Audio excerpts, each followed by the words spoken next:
everybody. We currently have over 15 questions. So I'll start with perhaps the simplest one. How do I convert? Islam, conversion in Islam is, there's no fancy ceremony. There isn't, a line of hoops that you've got to jump through. It's exactly what the Prophet mentions in answer to the first question. What is Islam? It is to testify. A conversion is basically testification, and the testification, shahada, is to say, I witness that there is no God except Allah. And Allah, by the way, is anyone who knows anything at all about Christians and Jews in the Middle East will know that Allah is common to Muslims, Christians, and Jews. In the beginning was the Word was with God, and the Word was God. فِي الْبَدْءِ كَانَتِ الْكَلِمَةُ وَالْكَلِمَةُ كَانَتْ مَعَ اللَّهِ. That's the opening verses of John in the Arabic Bible. So, God is Allah. Allah literally means the God. Ilah is God with a small g. La ilaha, there is no ilah, there is no God. Illa Allah, except al-ilah, the God, with a capital G. In other words, and ilah, our lexicologists tell us, derives from an object of adoration, that which a person places all of his faith, all of his beliefs, all of his love, all of his devotion towards. There is none worthy of worship but God, with a capital G. So to testify that there is none worthy of worship but God, and that Muhammad is the messenger of God, is all that it takes for a person to become a Muslim. That you don't have to change your name unless the name is something that contradicts that. So if somebody were called, for example, in Arabia, they had lots of pagan gods, Al-Lat, Al-Uzza, Manat, etc. So if somebody was called Abd al-Uzza, the slave of the idol Uzza, then that's a name that would have to be changed. The Prophet, on one or two occasions, suggested a person alter their name because somebody was called Barra, which means righteous. And the Prophet said, well, God is, he doesn't like people to claim righteousness for themselves in that way, so he recommended a changing of that name. But otherwise, there's nothing wrong with maintaining any name. And if a person wants to, then they can change to an Arabic name, but really there's no such thing as an Islamic name. It might help if one were to go to Saudi Arabia and try to get a visa. If your name was John or Steve, they might find that a bit confusing. But otherwise, that's pretty much it, to testify to that. The idea of the testimony is that it is an expression of a truth that you have already arrived at in your heart, which is why you say, Ashhadu, I witness this thing. I witness, I see it. I see that there is no God except Allah.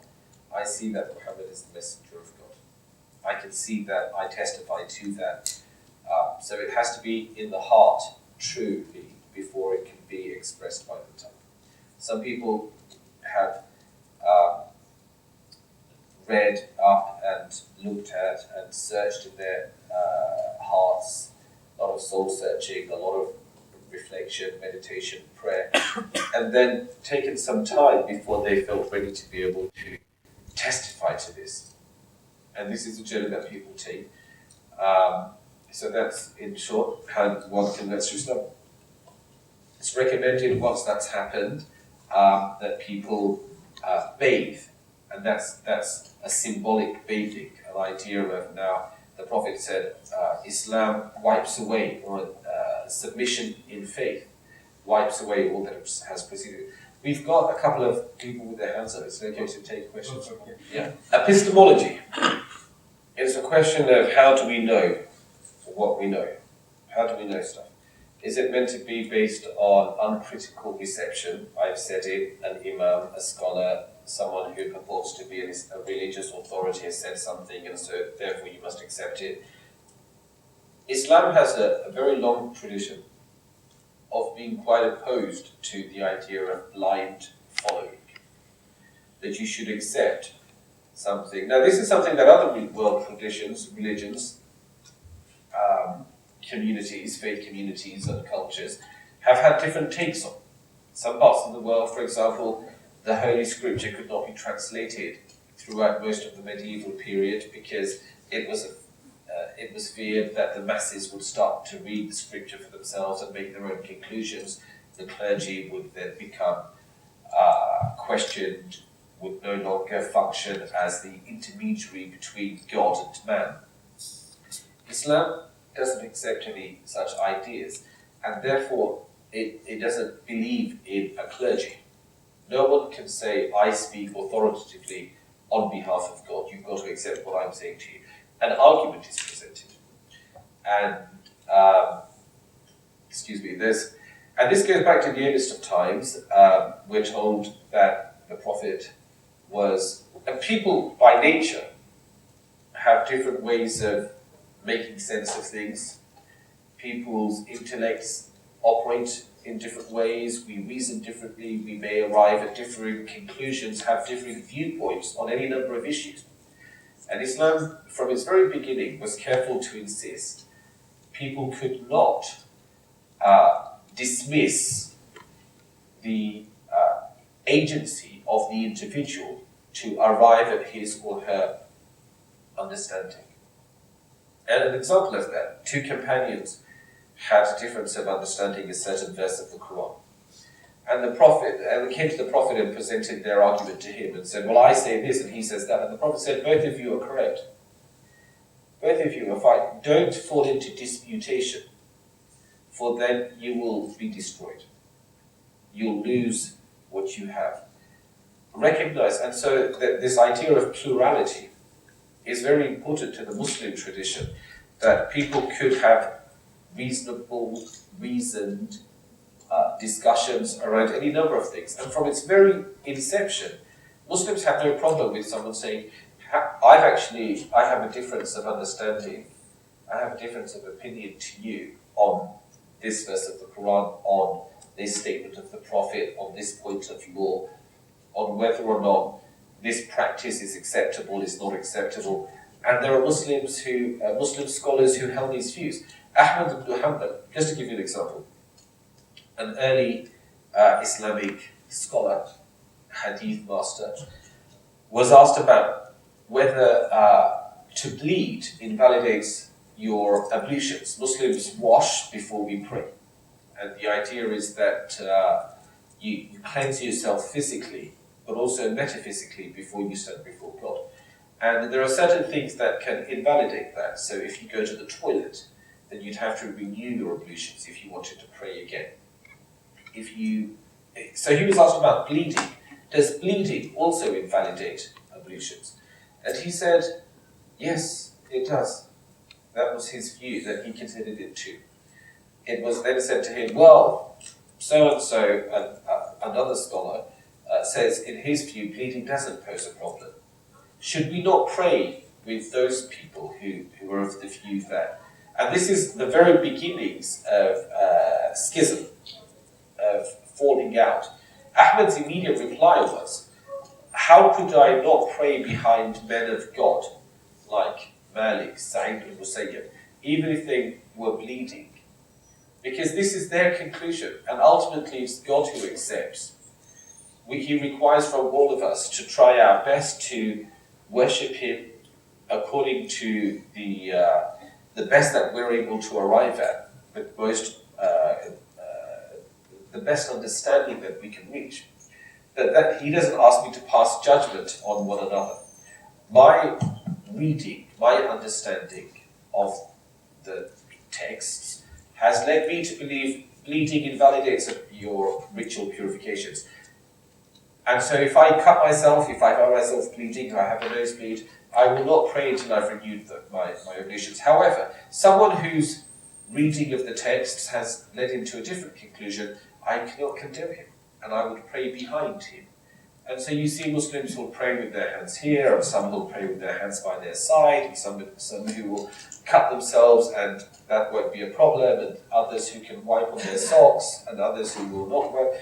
There's a huge space for plurality, which goes quite early on into the history of Islam. So in answer to your question, no, we don't believe, or Islam has never, and Muslim scholarship certainly has never maintained that anyone has the right to claim monopoly on epistemology, on the way that people can present an argument, and you can either be swayed by the argument and therefore accept it. Abu Hanifa famously said, who's a Muslim jurist, he said, I don't consider it lawful for anyone to blindly follow what I've said unless they understand my reasoning. For we are men, we are not gods. It is, if I say something is allowed or it's not allowed, that's not made a thing that was previously allowed impermissible, or made a thing that was impermissible now lawful, just because I've said so.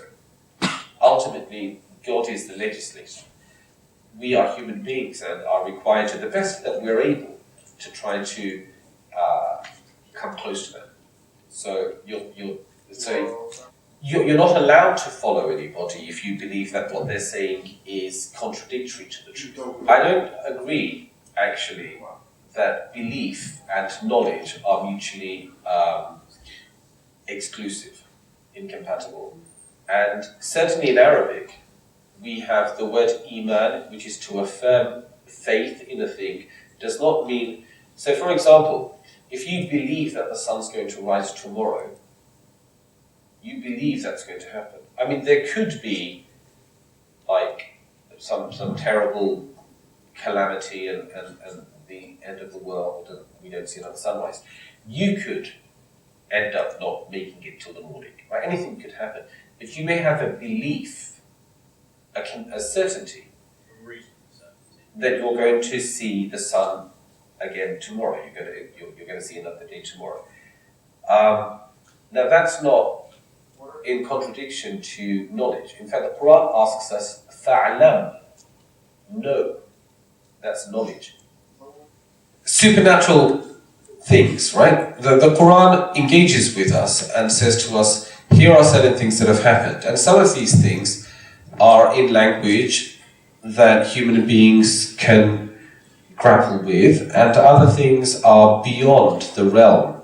And one of the things beyond the realm of human knowledge, Islam's very clear that the Islamic religious tradition is quite clear that there are things beyond the reach of the human being's ability to be able to empirically know. They ask you about the soul. Say the soul is from the affairs of my Lord, and you have been granted of knowledge only a fraction. So that's a verse of the Quran. What is the essence of the human being? And we can posit theories and ideas about consciousness and about how we know that we are, that we exist. But the reality...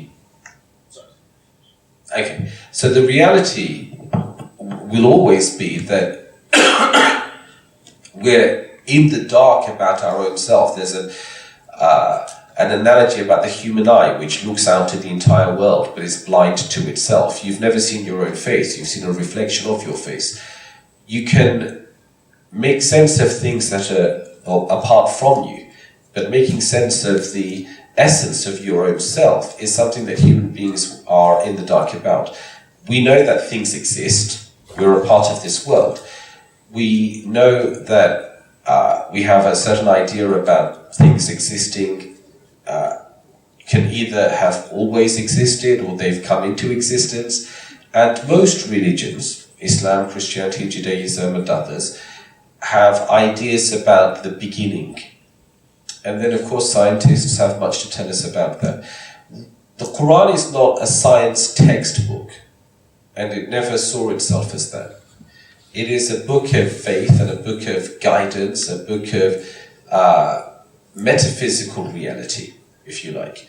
And so what it doesn't do is to say to you, human beings, this is how your embryology is mapped out.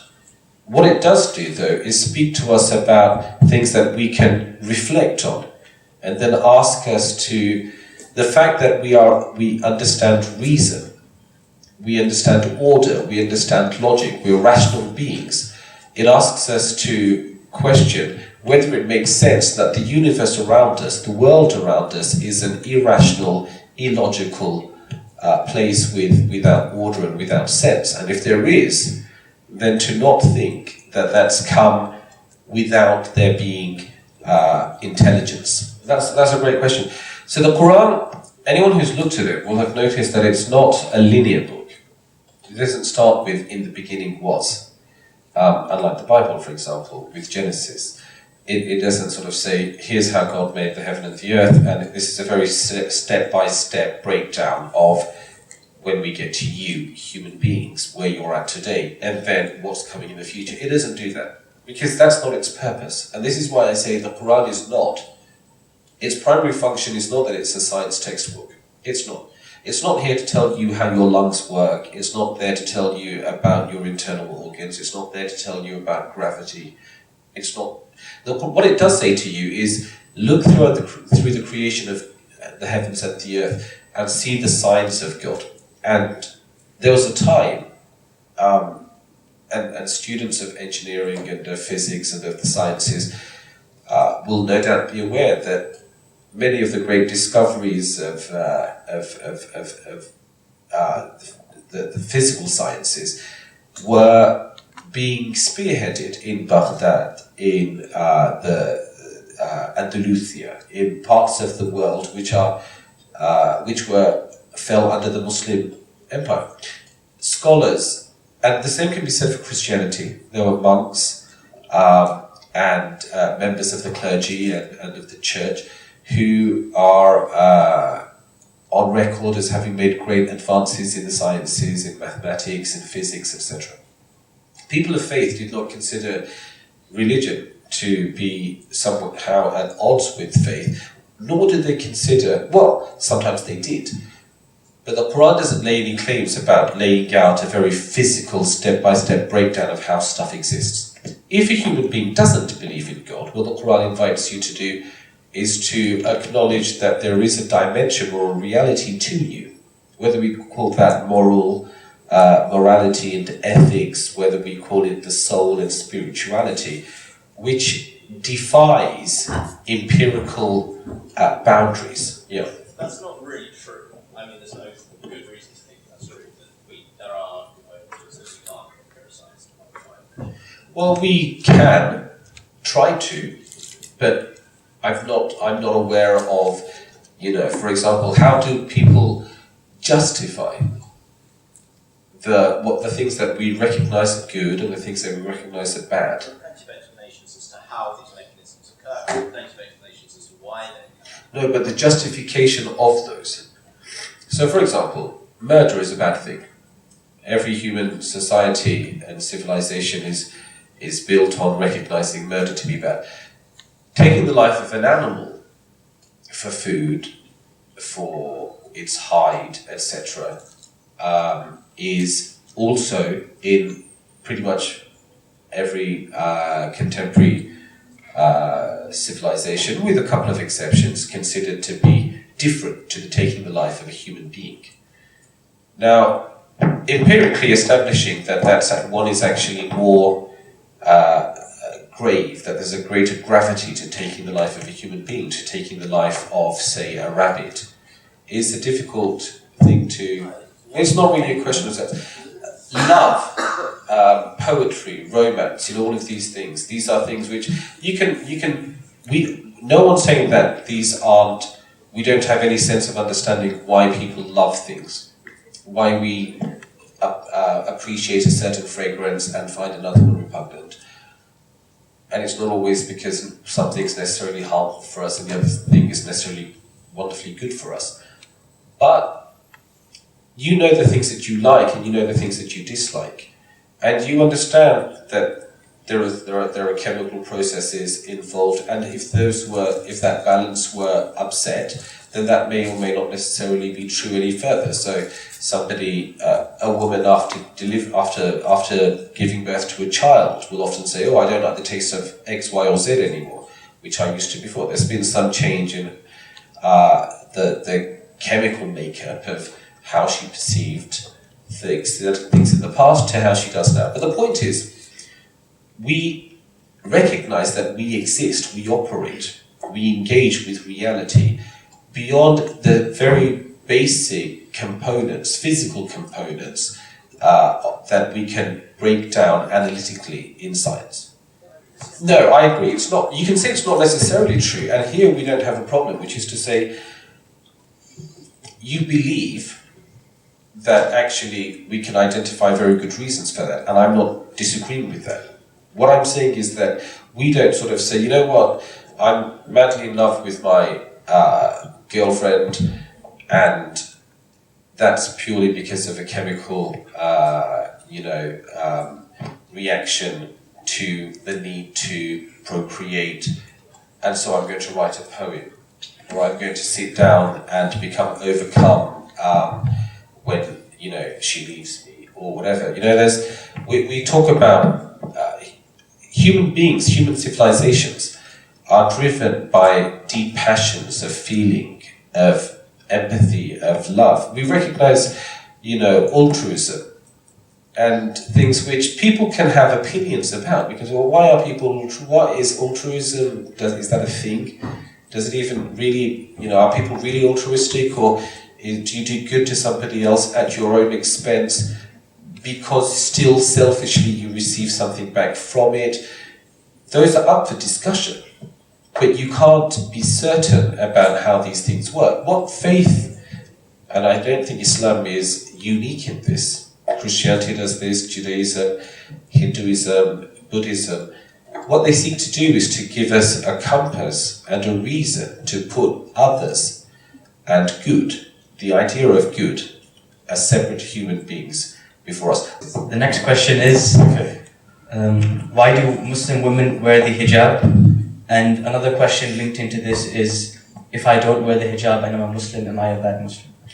Why do Muslim women wear the hijab?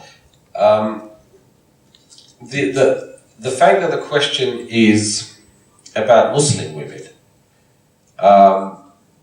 is really just an accident of history. 100 years ago, this question wouldn't make very much sense. Nobody would say, why do Muslim women cover themselves in a certain way? Because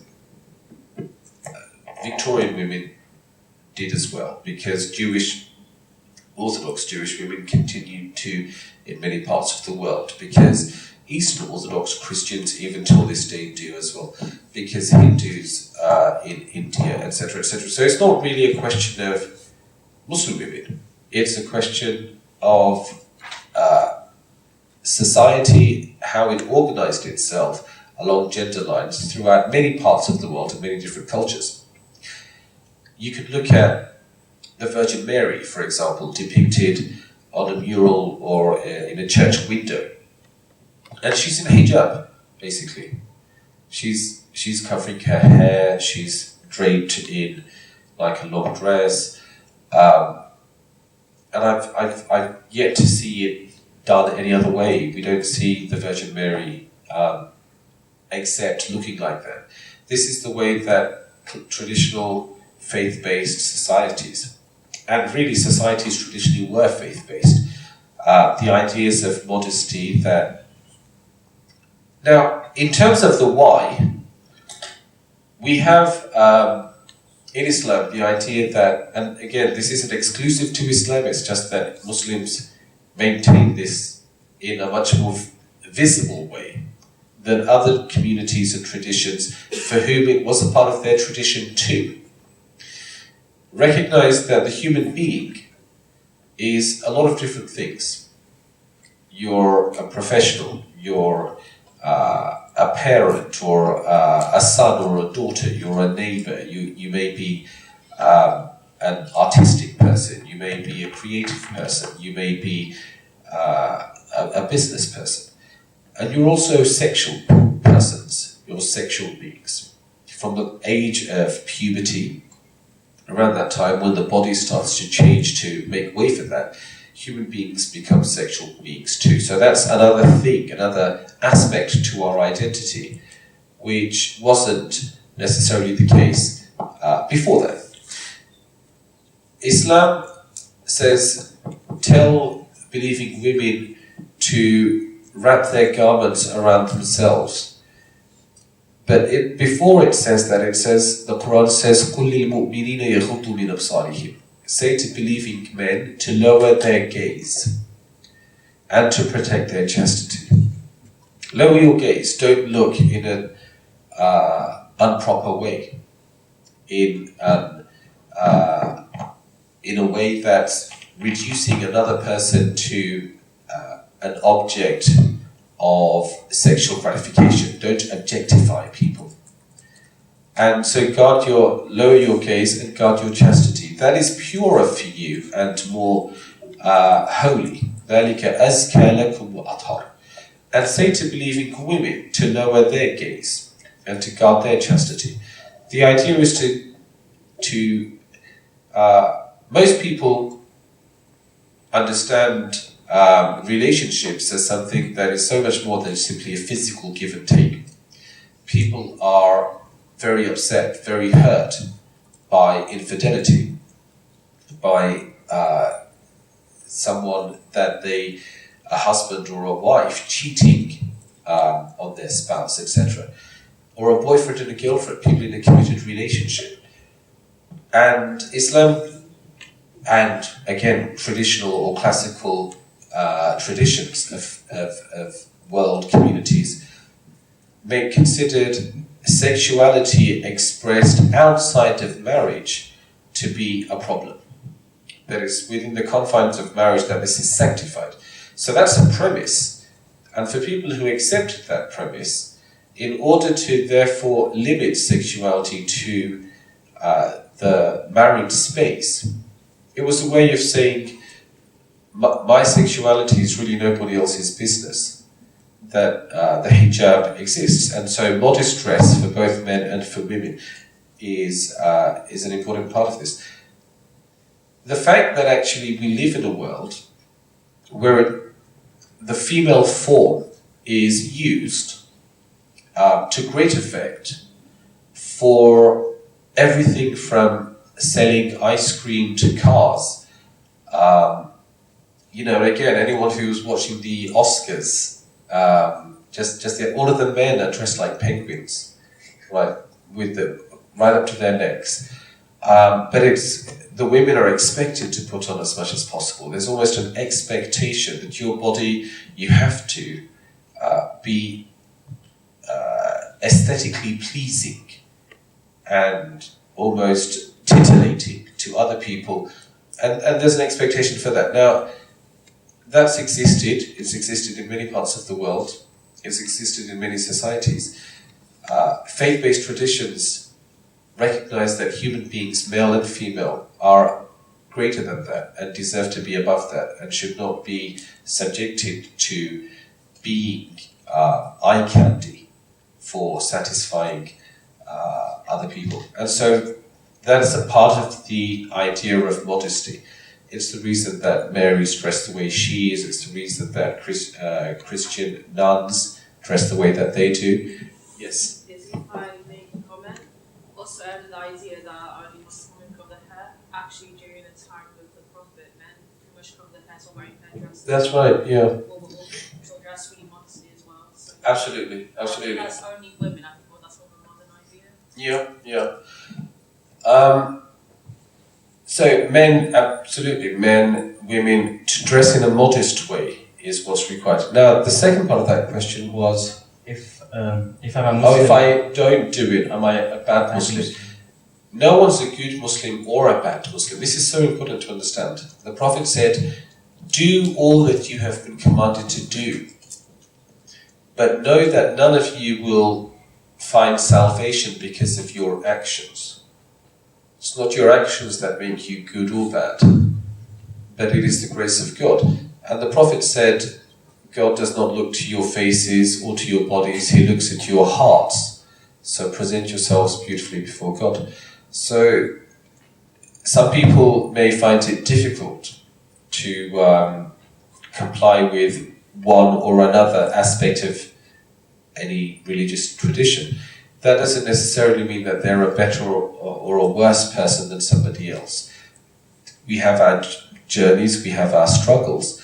It's not the place of any human being to say, well, you're a better Muslim or you're a worse Muslim or a better Christian or a worse Christian than another person because you don't do or you do X, Y, or Z.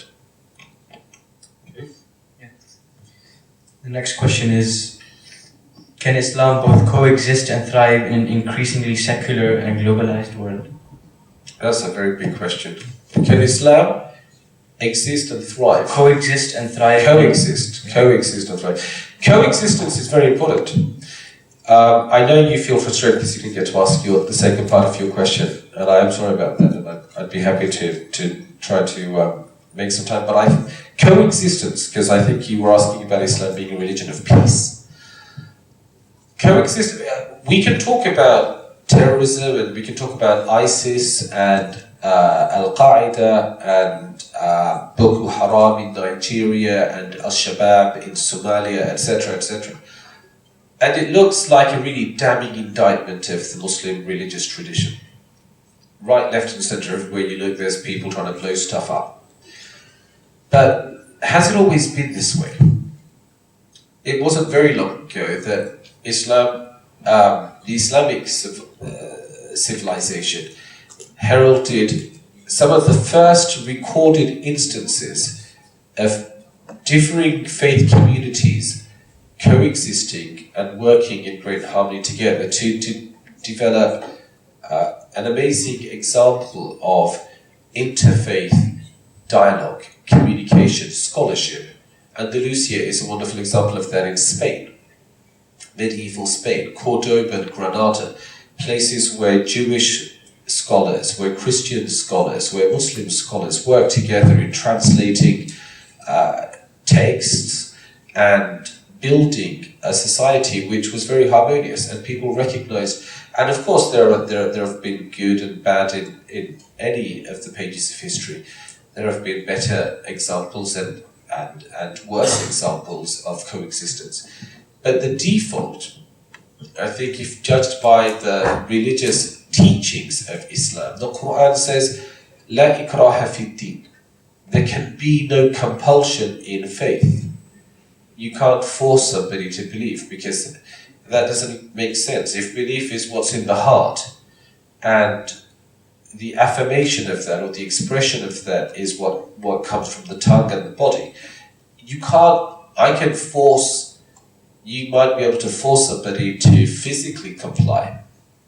If you had, the means to do that, you can hold a gun to somebody and say, you're going to physically do X, Y, or Z, and for fear they'll do that. You can't force somebody to believe. I want you to accept this preposition as truth. No, because you don't accept it. You don't believe it. So the Quran says, "La ikraha fi din." There can be no compulsion in faith. The Quran asks us to engage in dialogue with people of other communities. قُلْ يَا أَهْلِ الْكِتَابِ تَعَالُوا إِلَى كَلِمَةٍ سَوَاءٍ بَيْنَنَا وَبَيْنَكُمْ. Say, O people of the book, come towards a word which we share in common, you and we. What do we share in common? That we worship one God. So let us come together on the grounds of this commonality. This is what the Quran is asking us to do. The Quran says, "Ud'u ila sabili rabbika bil hikmati wal maw'izati al hasana." Call to the way of your Lord with wisdom in preaching and beauty in preaching. So it's asking us to do these things. Next question is, why should I become a Muslim? Please give me an objective opinion looking at the truth of all major religions. See, that's not a question that can be given any answers to in really 3 minutes. Why should you become a Muslim? You should only become anything because your heart acknowledges or feels that this is the right thing for you to do. What you should all do, though, is not close yourself off to truth being beyond what you have experience of. And so you should try to be objective in opening yourself up to reading, to learning, to considering other perspectives. And most people, there are people who are very clear that they believe in God. And there are people who are very, very clear that they absolutely don't believe in God. And then there are people, the vast majority of, I think, the modern world, really sits somewhere in between. So you've got the absolute theists, definitely believe in God, whether that's Muslim, Christian, Jew or otherwise. And then you've got the absolute atheists, definitely no chance whatsoever, there's no God, there can be no God. And then you've got the majority of people who actually happen to be somewhere in between. Sometimes they might describe themselves as agnostic, sometimes as I believe in something more, I'm a spiritual person, I'm not sure. Well, recognize that spirituality and explore it. Explore and again objectively study the contribution of religions to the world. People say, oh well, religion's bad news and so many wars have taken place in the world because of religions. Well, secular wars have claimed far more lives than any religious wars have. And that's the reality of just the First and Second World Wars, of Hiroshima and Nagasaki. And people might think much of the conflict in the world today is because of religion. People are killing themselves, killing one another, because of which God they worship and how they worship. And if you think that's true, then that's really a very superficial understanding or reading of contemporary geopolitics, because Muslims have been Sunni and Shiite for 1200 years. And they've not felt the need to be at each other's necks for all of this time. Iraq has had large communities of Sunni and Shiite Muslims who lived in harmony, who even intermarried. And it's only very, very recently that we see a lot of the bloodshed that's taking place occur. So to think that somehow it's theology, somehow people have decided, actually this person's not a good Muslim, and so we can't coexist with them, that's a dangerous thing. Similarly, Christians and Jews and Muslims have lived in the same space. Muslims and Hindus have lived in the same space for centuries and centuries and centuries without feeling the need to commit genocide against one another. And so it's not the fact of being different. Often our differences, our diversity, the fact that people have differing paths or routes to understanding something beyond the physical, created respect, created understanding, enriched communities and civilization. We live in a modern age of crisis, and to disconnect the conflicts of today's world from the very recent history of colonization, of world wars, of the distribution of areas according to cartographers drawing maps, sitting in London and in Europe and deciding how Africa or parts of the Middle East or elsewhere were to be carved up, and that this would not have repercussions and create conflict. This is really at the heart of some of these things. So I don't think I'd answer and say that you should. People need to.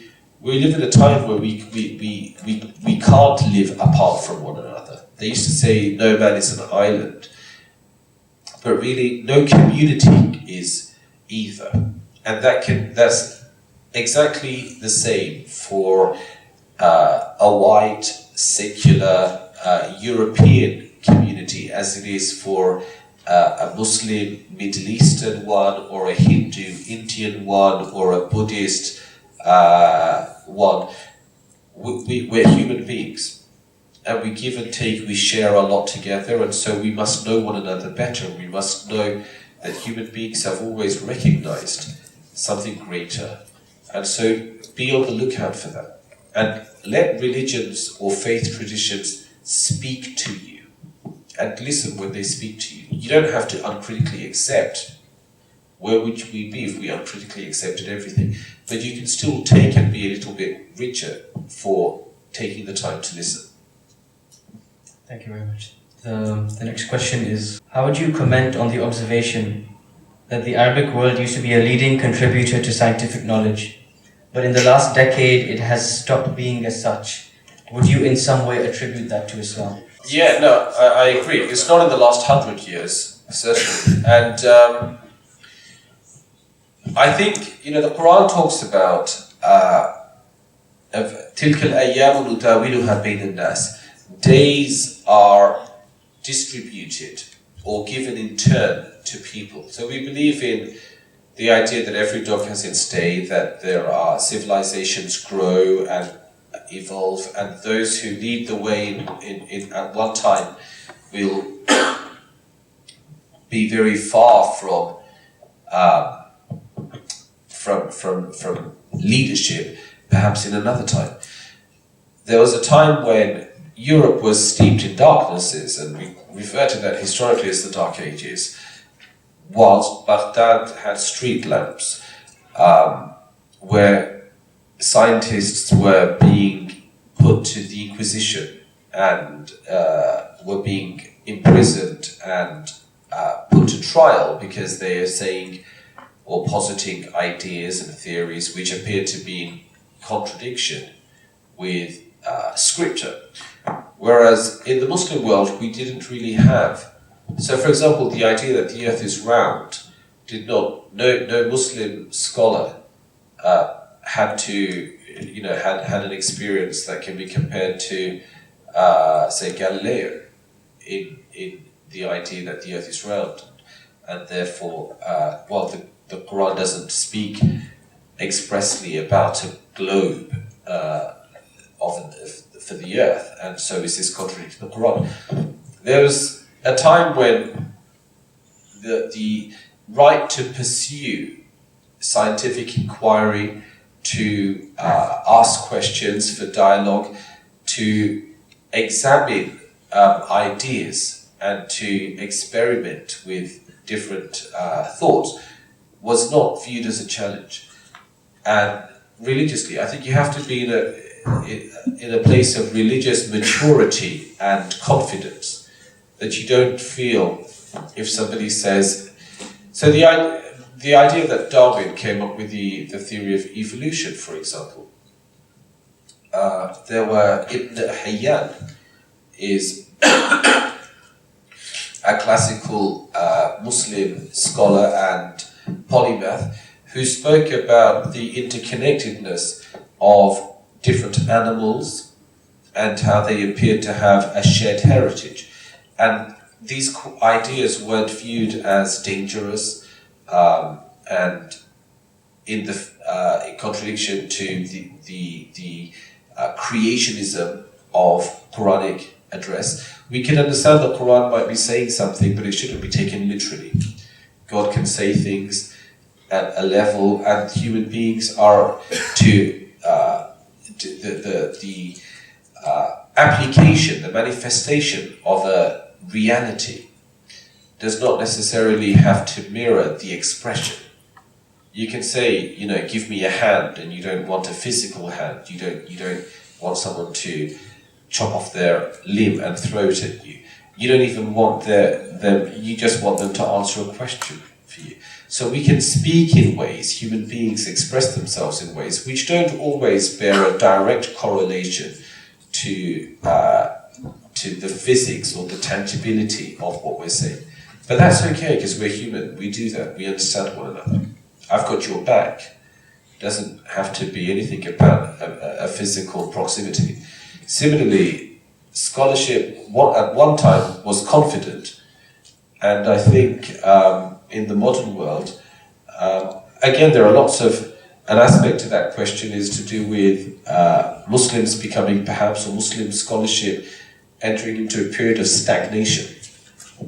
And therefore entering into or being colonized, taken over by other worlds, and not being confident enough to recognize other contributions, don't have to contradict, dismiss, undermine what we have.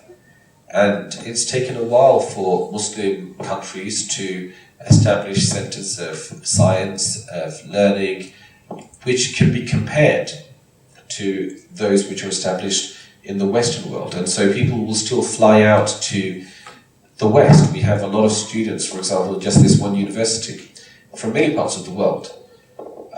There was a time that people traveled to Baghdad. There's a time that people traveled to Andalusia in Muslim Spain from various parts of Europe to learn. And that's changed today, and there are good reasons why that's changed. But I think we're getting to a time where there's greater dialogue. The world is a smaller place.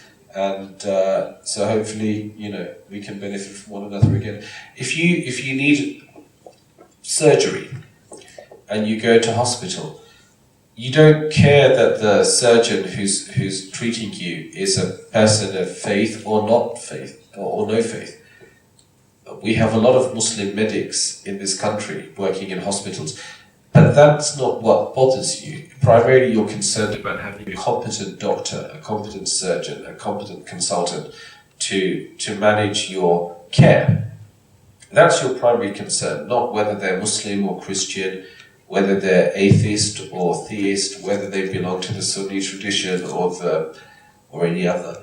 You're worried about their competencies, and so hopefully the Muslim world is recognizing these things, and as a result of that, we've got a lot of people. Yeah. So death penalty, apostasy. Apostasy law in specific. Yeah, that's a very good question.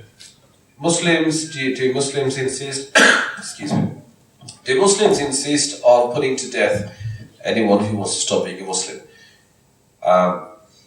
So the short answer to that, in many places, unfortunately, yes. We have to be honest. There are places in the world, even today, where officially, if somebody, Saudi Arabia's recently, although they haven't handed out the death penalty, they've imprisoned somebody for a number of years, fined him and subjected him to lashes for spreading atheism on Twitter. So are Muslims so insecure that anyone who disagrees or a Muslim who stops being a Muslim needs to be punished? That's the question. The answer to this is, whilst early Muslim scholarship does indeed speak about laws, so for people who stop or who leave the tradition, the same thing is seen again in Christianity and Judaism. The Prophet spoke about he that abandons the community and leaves the faith. And we have to understand this, consider a time when communities were built around faith. Communities were faith-based. And so to be a Muslim was to give allegiance to a certain code of law and be a part of a certain society.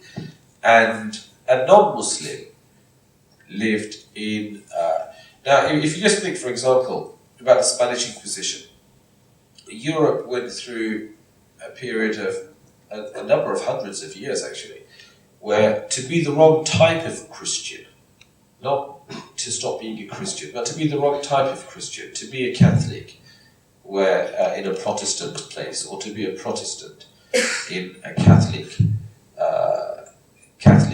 land, was to invite a great deal of trouble. People were imprisoned, people were tortured, people were executed, and that there are massive social repercussions for this type of thing. Abu Hanifa said, one of the earliest Muslim jurists, he said, a woman who who apostatizes should not be subject to punishment in the way that a man should be. المرأة لا تقتل إذا ارتدت عن الدين.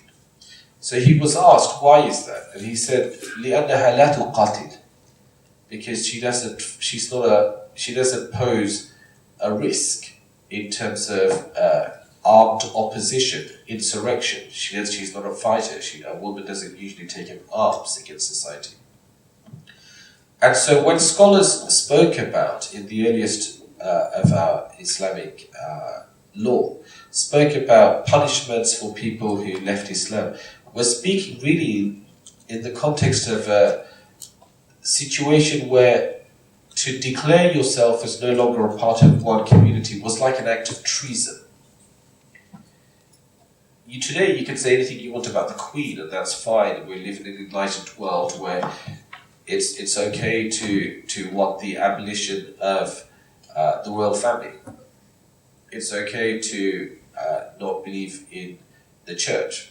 But there was a time where, not very long ago, where to speak against the Queen or the King was an act of treason, and you could be imprisoned for that, and you could be sentenced to death if you were seen as someone who was calling towards an insurrection. And so again, the church had control mechanisms, and Muslim theologians said, well, someone who disagrees with or who rejects and openly rejects Islam after becoming a Muslim is liable for punishment.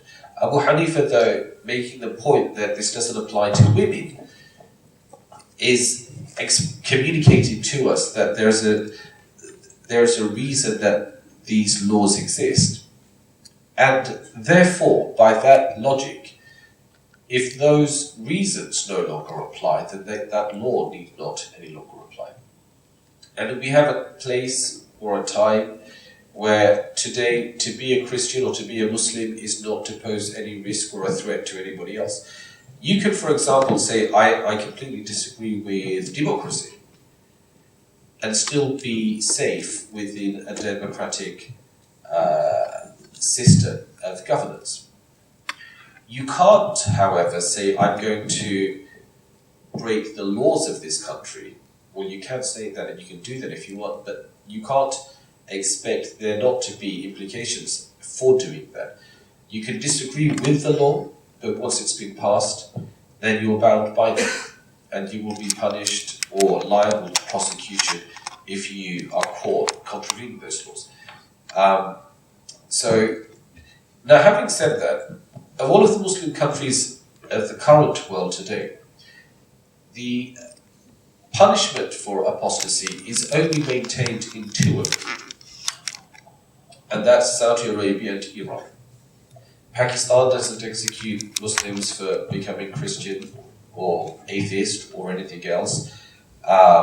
And the vast majority of Muslim countries, Indonesia, the most populous Muslim country, Bangladesh, the country with the highest population density in the world, none of these countries execute or have any official punishments in place, even though they're Muslim countries and believe in the Quran and believe in Islam. They don't consider that to be.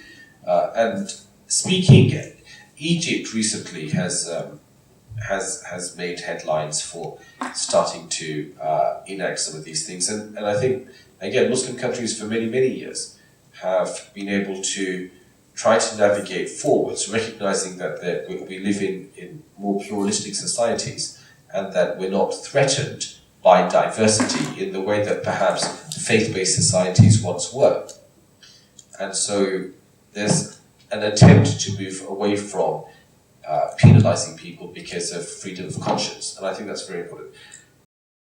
It's a very good question, or it's an interesting question. If you look at the last 5 verses of Surah Al-Ma'idah, when God says, "O Jesus, son of Mary, did you say to the people to take me and my mother as gods in place of Allah? Glory to you. I never said such a thing. Had I said it, you would have known it. I only said to them what you commanded me to say, worship God, my Lord and your Lord." There's a dialogue that the Quran presents, and here he's being as the prophet, if you like, of the Christian people. He's being held to account or asked questions. And what's very interesting is his answer is not, they worship the Trinity, they believe, which is effectively blasphemy and idolatry from Muslim theology and Jewish theology, for that matter, the perspective of Muslim and Jewish theology. But the Quran doesn't say, Jesus says, they worship the Father, the Son, and the Holy Ghost. Miriamite Christians worship Mary as Mother of God, and so they should all go to hell. Instead, what the Quran records Jesus as saying to God on the last day is, if you punish them, they are your slaves. But if you forgive them, you are the mighty and the final authority.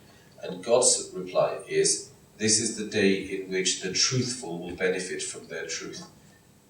In other words, he will not punish people who did not knowingly disobey the concept of the oneness or unity of God. Thank you. There's a number of questions left. We'll be closing at about 8:30 unless anybody else wants to stay longer. Okay. The next question is, what is Islam's approach to spirituality? Today's day and age is an age where people are spiritual but not religious. In this context, what is Islam's approach to spirituality and how does it tie in? Okay, that's very good. I like the question because it's important to... Islam has a lot of emphasis on spirituality, which is to say, for someone whose Islam, religion, is just about standing up almost like a robot, automated, face Mecca, do your prayers, step off your prayer mat, rejoin the rest of your life. And to do that in an autopilot kind of mechanism, mechanical way, that is not prayer.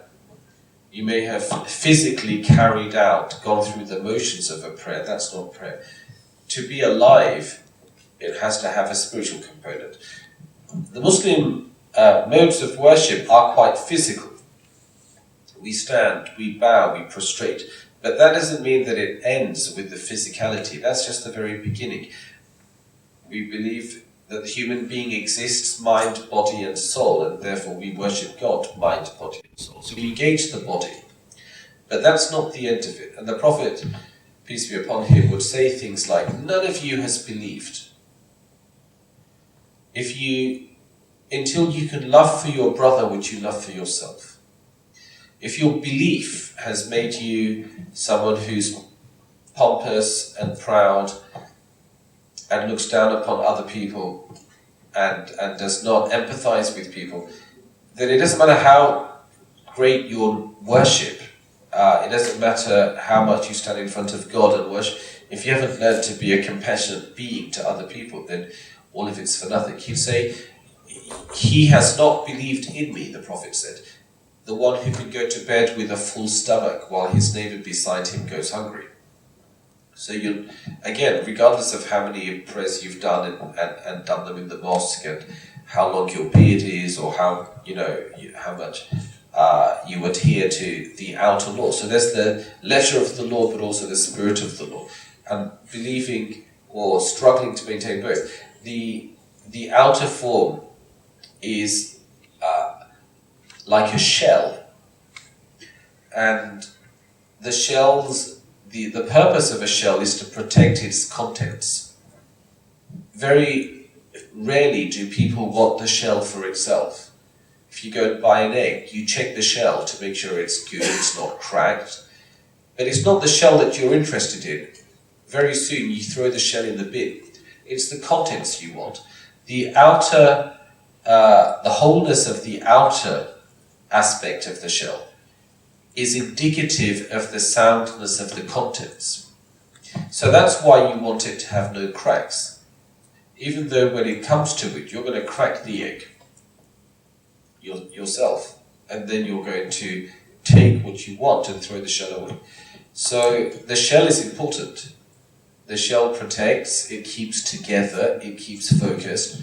So there is obedience. What we don't have though in Islam is an idea of a spirituality divorced from obedience. And this is for the simple reason that there's an Arabic couplet, you disobey God and yet you claim to love him. This is a most strange set of affairs. For were your love to be true, then were your love true, you would try to obey him. For verily lovers seek to follow the objects of their love. And so the idea is, if you truly love, then you do. And you can't say, well, I love God greatly, but I've got no time to listen to him, but I'll just be spiritual. So if you've recognized, and that's the if you've recognized this is from God, then you seek to obey, you seek to follow. You recognize he doesn't command a thing except it is because it is good, and there is good in it for me. And he doesn't prohibit a thing except because there are harms in it. It is harmful for me. And everything in this life is transient and ultimately will come to an end, and the return is to God. And therefore we should seek to obey him, and we should seek, and that which you seek, people seek happiness, and people often think, well, if I'm very wealthy, I'll be happy, or if I marry a beautiful woman, I'll be happy, or if I drive a certain type of car, I'll be happy. And often we reach those things to realize that those were simply the illusions of happiness. We very quickly become discontented with physical or materialistic things. They don't contain happiness, they contain a promise for happiness.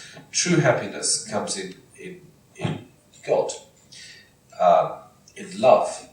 Like a child finds comfort and solace in the arms of her mother. The human being, the soul, the Muslim idea of spirituality is that the soul, in the heart of every human being, there is a yearning for God, because that is where the soul comes from. They ask you about the soul, say the soul is from the affairs of my Lord. And so the soul desires something beyond the physical. It is metaphysical. And that is union, or to be brought back to the source of all truth. And any distance is painful for the soul. It hurts the soul. And people, experience unhappiness and are miserable and will seek highs and, different ways of trying to block that gap. Sometimes you just turn up the music and try to drown out the emptiness that reproaches you.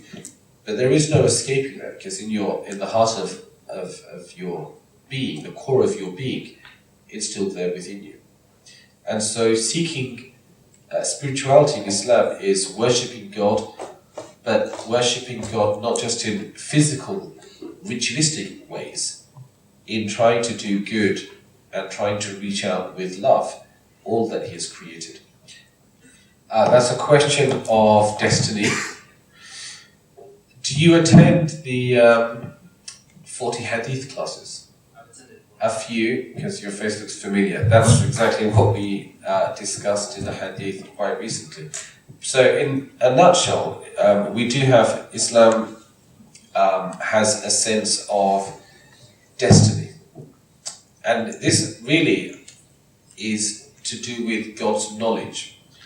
We believe that God is not a being subject to time and place like human beings are. We exist now, and we won't exist necessarily in a point in the future.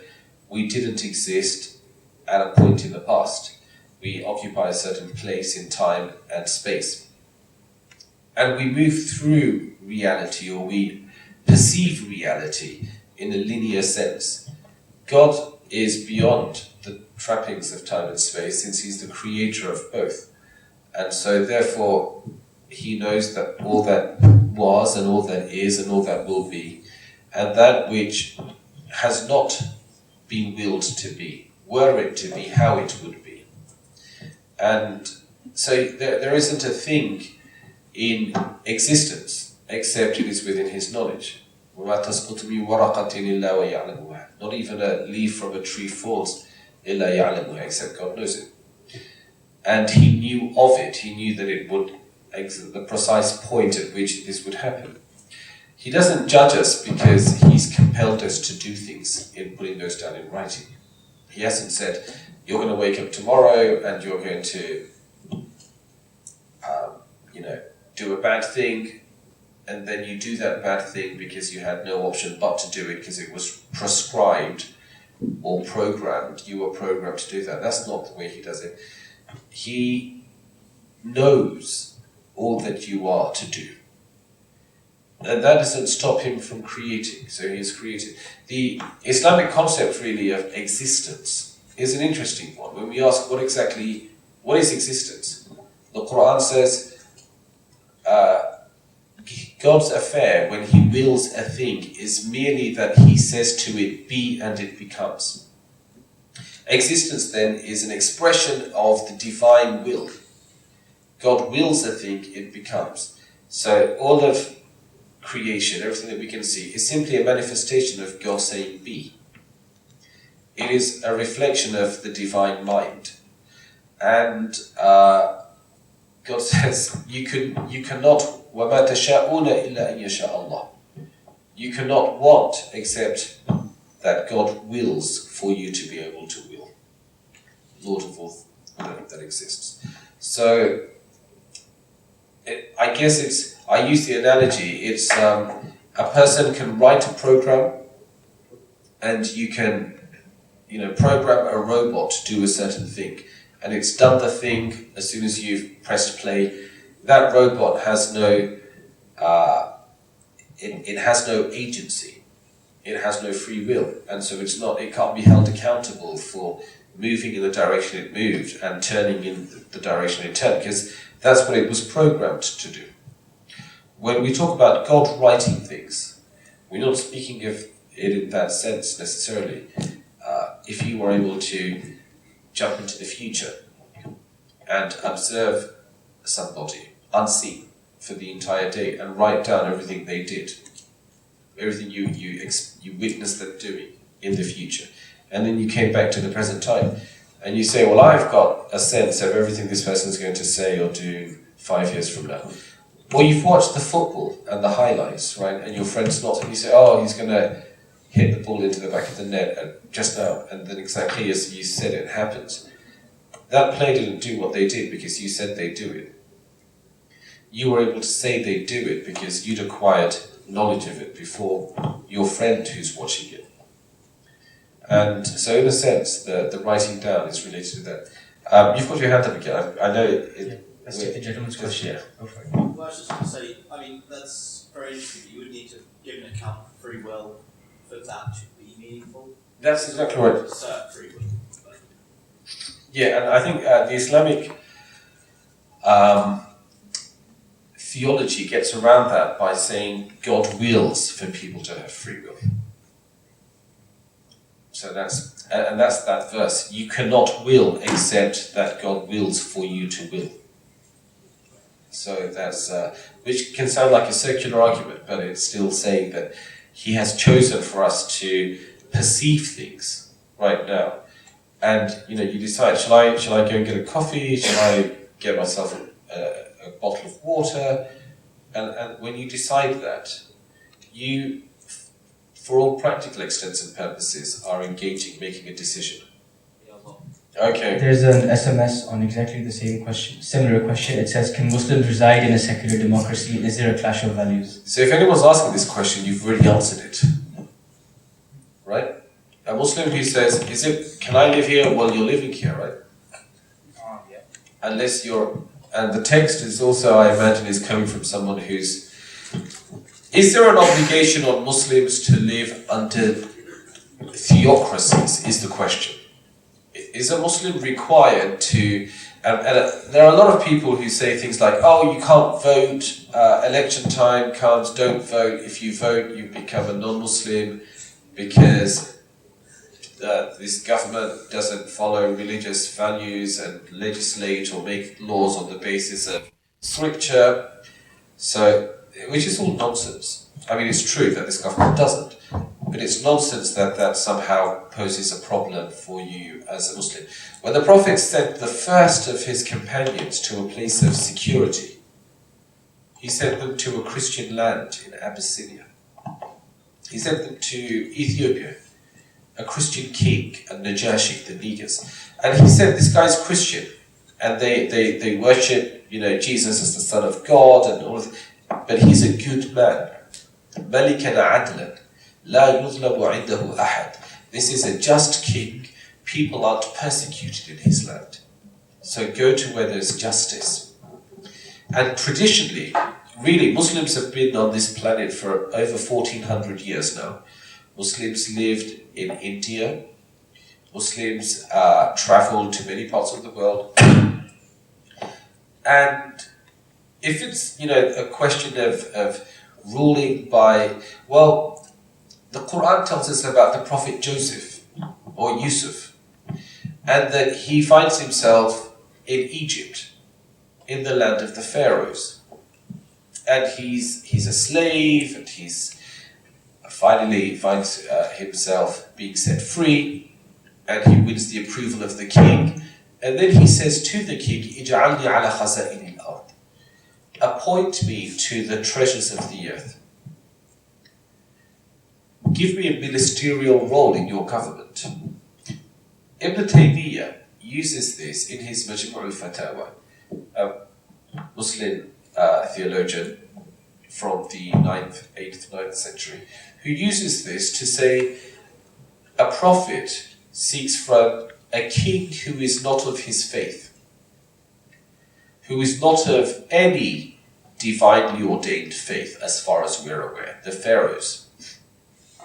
He asks him not only if he can live among him, if he can work for him as a part of his non-Muslim, non-faith-based governance. Why does he do that? Because prophets are concerned with extending the greatest good possible to the greatest amount of people possible. And Joseph recognizes there's a plague coming and people are going to die and a lot of lives will be lost unless something is done about this. And he knows, Ibn Taymiyyah says, that many of the ways in which this king collects resources, the reserves of the land, whether that's through taxation, etc., and the ways in which the things that on which he spends these resources, they're not in accordance to any divinely revealed code. And yet that doesn't pose a problem for Joseph. He says, he recognizes, and this is an important point, مَا لَا يُدْرَكْ كُلُّهُ لَا يُتْرَكْ كُلُّهُ. Just because you can't do a thing in the most complete way doesn't mean that you abandon doing what good you can do. So it's true that a devout Muslim may believe that actually the most perfect system of governance on earth is one that's based on revelation, but that doesn't mean that you do nothing, you have nothing to offer the world until a full-fledged Islamic political entity exists. Today that's been hijacked, of course, by a bunch of lunatics who call themselves an Islamic State and go around defying every principle of justice and goodness and decency and humanity against anyone they disagree with. Fellow Muslim, non-Muslim, it makes no difference. ISIS call themselves an Islamic State. There is no Islamic obligation that you have to be a part of an Islamic entity as such. The obligation is that you have to be a person of conscience and a person of conviction and wherever you live. The Prophet said to a man who wanted to move from his land, but the people in his community, they wouldn't let go of him. And so the Prophet said to him, Aqim as-salah, establish prayer, obey God, and live with your people wherever you are. And this is a hadith that Imam Ahmad relates, and it's an authentic hadith. He said, establish prayer, do your duty to God, and live amongst your people. The only time it becomes necessary to move from where you are, religiously, Islamically, is where you're not able to live by your convictions. So if you find yourself in a land, in Albania, in spite of the fact that Albania's heritage is a Muslim one, in the Balkans, in Albania, Anwar Hoxha, during his very brutal military dictatorship, he'd have people waiting in the month of Ramadan at every workplace with like a jug of water, and before you could go into work you had to drink to show that you're not fasting. Anyone who tried to teach Arabic prayers to their children would be imprisoned. This was a very brutal form of religious suppression during the communist era of the Hoxha administration. So it's situations like that where you are not able to live by your convictions. You don't have freedom of conscience, that Islam recommends that you move away if you're able to do that. Otherwise, remember the Prophet lived in Mecca, and Mecca was a land, he worshipped God, standing and facing 360 idols. And he didn't let the what to him must have been very repugnant view of these idols put him off worshipping at the Kaaba. And when he left, Imam Bukhari relates this, he said, "O Makkah, I love you, and I would never have left you had the people not forced me to." So he would never have willingly chosen. But God chose that he traveled from Mecca to Medina, and from Medina they have the beginnings of an Islamic society emerge. But the point, and another important point, when that Islamic society emerges, the constitution of Medina, the Prophet seeks to make a constitution with the Jewish communities who live in Medina. Banu Qaynuqa, Banu Nadir, these are Jewish communities who lived in Medina, to make with them a constitution saying, you and we together form one ummah. وَأَنَّ يَهُودَ بَنُو قَيْنُقَاعَ وَأَنَّ يَهُودَ بَنِي قَيْنُقَاعَ أُمَّةٌ مَعَ الْمُسْلِمِينَ.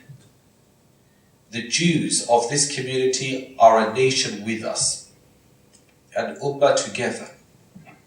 We stand together, we will defend this land together. So this is an important thing, that the idea that actually we have this black and white way of looking at the world, and anyone who's not a Muslim, they're like not a member of the human family. It's not true. The whole of the Quran speaks about prophets living with their people and doing the best that they could to reach out to their people and not abandoning them. And so there is no religious obligation to do that.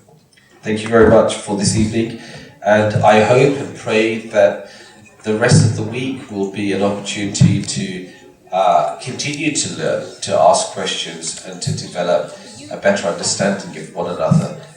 Bless you all. Thank you. Thank you, everybody. There's